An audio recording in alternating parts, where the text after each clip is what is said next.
Y Jesús se puso en pie.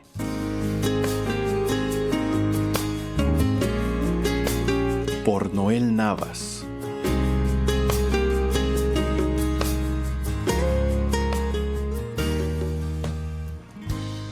Capítulo 8. La adoración de los primeros cristianos. Adoración es más que cantarle a Jesús en el templo, es estar dispuesto a seguirlo hasta la muerte. Lectura Mateo 16, 24 al 26.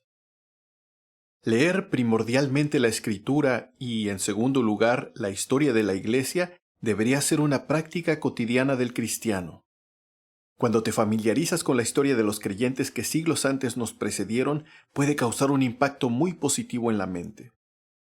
Personalmente, suelo leer la historia de la Iglesia, pero de forma esporádica y por episodios aislados. Sin embargo, durante el último tiempo me propuse leerla de forma más consciente y ordenada. Hacerlo ha repercutido en mi forma de ver la vida cristiana y la adoración. Por ejemplo, cuando te familiarizas con la historia del primer siglo, tu perspectiva sobre la adoración cambia. Expresiones como soberano, rey y señor, o imperio, dominio y potestad, que aparecen en las letras de nuestras canciones, cobran otro sentido. En el primer siglo y bajo la opresión del Imperio Romano, el César era el soberano, se veía a sí mismo como un dios, rey y señor. Pero para los cristianos solo Jesucristo era el Señor, su único rey y gran soberano. Para nosotros que vivimos en países democráticos, cantar este tipo de letras puede que suenen especiales al son de una melodía majestuosa. Sin embargo, en ciertos periodos de la historia, confesar ese tipo de cosas implicaba castigo, prisión o muerte. Un soldado romano podía detenerte y preguntar, ¿César es señor? Y probar de este modo tu lealtad al imperio. Obviamente, los cristianos no podían responder, sí, César es señor. Por eso, cuando se les exigía responder, decían, no, Jesucristo es el Señor. Y eran capturados. Nosotros cantamos acerca de los atributos de Cristo y no pasa nada. Ellos los confesaban y sufrían las consecuencias. Las persecuciones de Nerón y Domiciano durante el primer siglo fueron despiadadamente crueles. Implicaron que los creyentes pagaran con sus vidas su lealtad a Jesús. Tácito, citado por el profesor de historia antigua Paul Maier, dice con respecto a las persecuciones de Nerón hacia los cristianos: los cubrían con pieles de animales para luego dejar que los perros salvajes los destrozaran. Otros fueron clavados en cruces o quemados para que sirvieran como iluminación nocturna cuando la luz del día había expirado.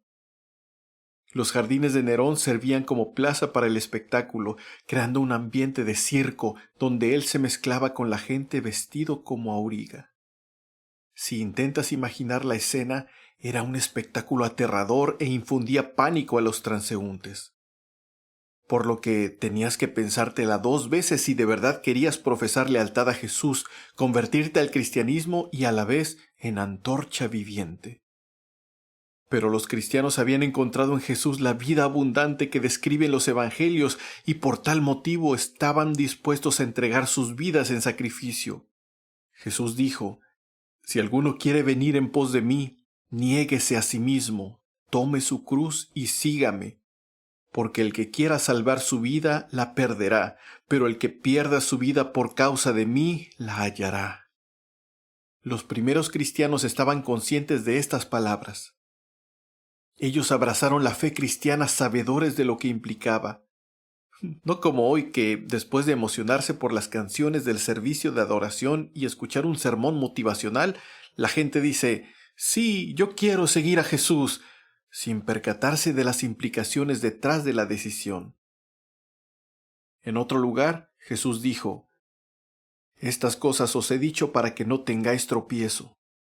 Os expulsarán de las sinagogas, pero viene la hora cuando cualquiera que os mate pensará que así rinde un servicio a Dios.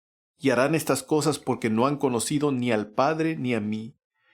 Pero os he dicho estas cosas para que cuando llegue la hora os acordéis de que ya os había hablado de ellas.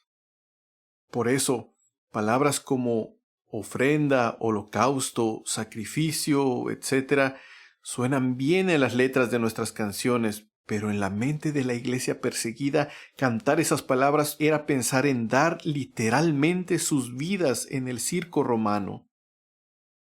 Es decir, al cantar cosas como te ofrezco lo que soy, un sacrificio quiero ser, una ofrenda de amor seré para ti, etc., no eran expresiones románticas.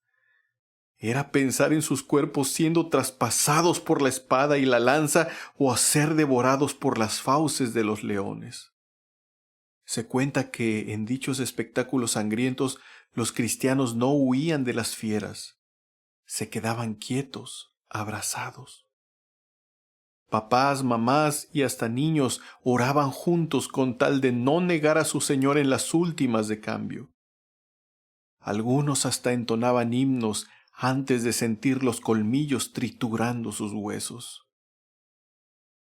Nosotros cantamos cosas como Jesús es el Señor, para gloria del Padre declaramos que tú eres Dios, Dios en tres personas, bendita Trinidad, etc. Y puede que nos emocionemos entonando estas letras majestuosas.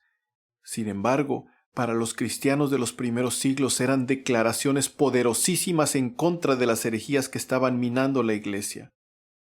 Las canciones de adoración eran su forma de consolidar sus convicciones apostólicas mientras batallaban en contra de las herejías como el modalismo y el arrianismo. La adoración que de ellos emanaba era reflejo de sus creencias doctrinales, no solo poesía métricamente diseñada y puesta sobre una agradable melodía. Aunque no he pretendido ser exhaustivo, quise darte una pincelada de cómo los primeros cristianos visualizaban la adoración. Para ellos era más que entonar canciones el primer día de la semana. Era adoración diaria que consistía en no rendir pleitesía al César romano, no aceptar su señorío ni acceder a los valores del imperio. Para ellos, la adoración era permanecer leales a Jesús y estar dispuestos a morir por Él si era necesario. He ahí por qué Apocalipsis, en el contexto de la persecución de la iglesia del primer siglo, dice lo siguiente. Ellos lo vencieron por medio de la sangre del Cordero y por la palabra del testimonio de ellos, y no amaron sus vidas, llegando hasta sufrir la muerte. Esa fue la escuela de adoración en la que fueron formados, no en grandes templos con carísimos equipos de sonido y luces estilo concierto. Aprendieron a adorar al son de la espada romana y el rugido de los leones, con el sonido de la tortura y la cárcel como música de fondo.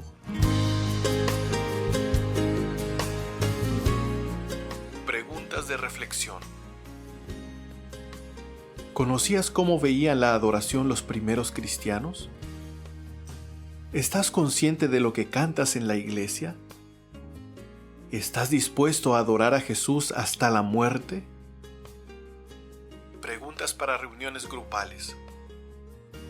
Cuando conociste el Evangelio, ¿te explicaron las consecuencias de seguir a Jesús o solo te describieron las bendiciones que obtendrías? ¿Conoces la historia de algún mártir de la iglesia que haya inspirado tu vida cristiana? ¿Quién viene a tu mente y por qué te impresiona? ¿Qué debe cambiar de la predicación cristiana para que la iglesia contemporánea tenga más en mente lo que realmente significa adorar a Jesús? Tarea para realizar.